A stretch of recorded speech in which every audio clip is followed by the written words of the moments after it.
All right, are you guys ready to learn about coffin bread? I know that Brendan is. He doesn't know what it is, and that's because he says, I don't want to eat bread from a coffin. Ooh, I don't either. No, that doesn't sound very good at all. A coffin, maybe we need to explain what a coffin is first.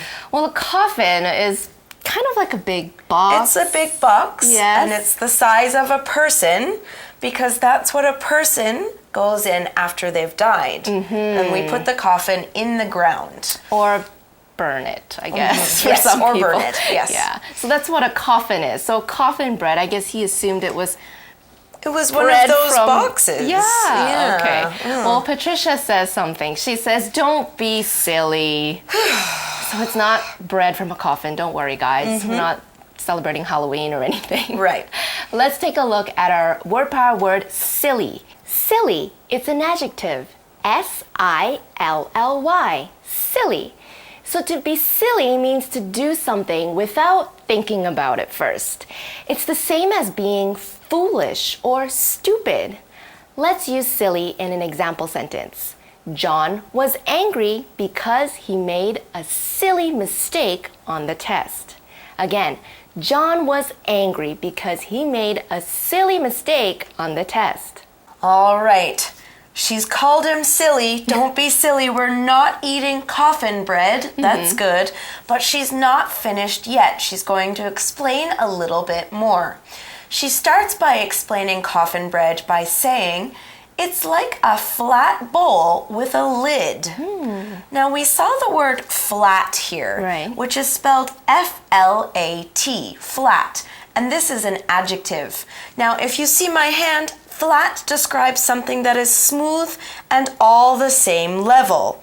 So this is not flat. Or this. But this is. Now, that means a flat thing doesn't have any parts that are higher or lower than the rest. As an example, we could use flat in a sentence like this. Jessica likes to run on this flat road because there are no hills. I see. Easier to do. Yeah, okay. So Patricia explains more about the coffin bread, okay? Okay. She says it's hard toast, though, not a real bowl. Okay. So the bowl is made from the bread. So that means you eat the bowl, too. Right, because you eat the bread. Now, I've seen something like that.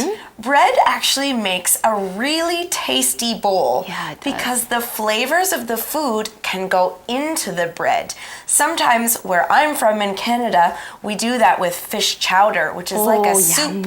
And we put it in a big white warm bowl of bread and it goes all in together and you eat it all together. It's delicious. And it is very delicious. But let's find out a little bit more about coffin bread. Brendan asks, oh, I see. What's inside the bowl? Ghosts? Silly Brendan. Ghosts? I hope not. Now let's take a look at the word power word ghost. So our word power word is ghost, which is spelled G-H-O-S-T, ghost. And it's a noun. Now you have to be careful. We don't say that H. That H in the word is quiet. We only say the G sound. Now a ghost is the spirit of a dead person that some people think they can feel or see in a place. Let's use ghost in a sentence. We could say, people say there are ghosts living in that house. Let's say it one more time.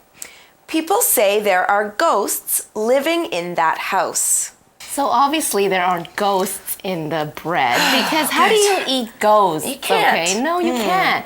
But actually it seems like it sounds very familiar to what you mentioned earlier about the thing that you eat in Canada, right? Patricia says, no, there is seafood chowder inside. That's exactly what I eat in Canada. Right, so chowder was the soup, right? Yes. And then let's take a look at our word power word seafood. S-E-A-F-O-O-D, seafood.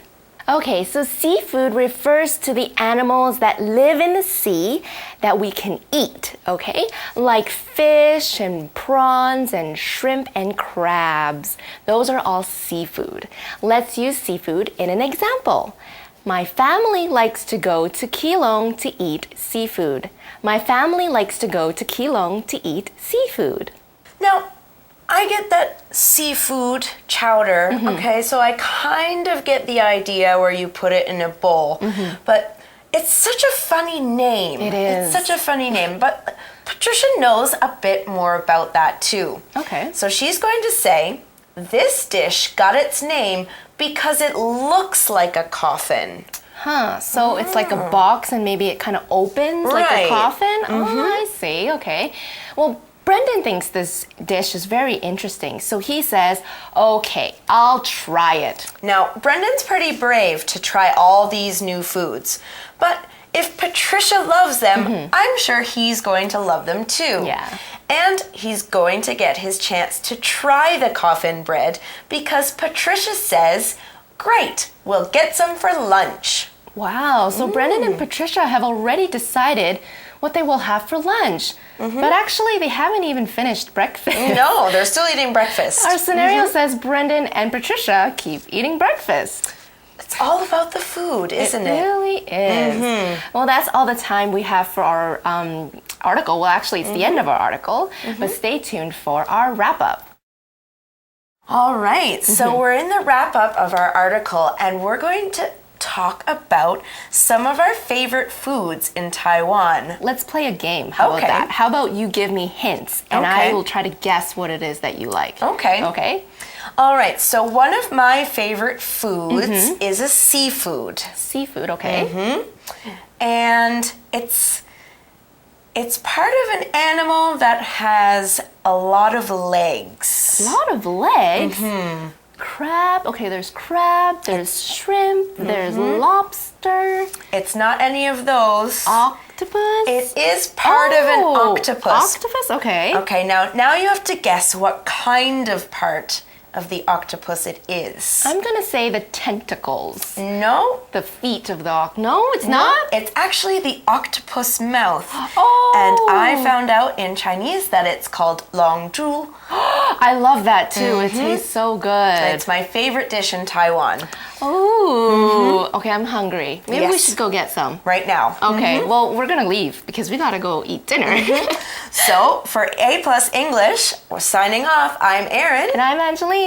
Bye-bye.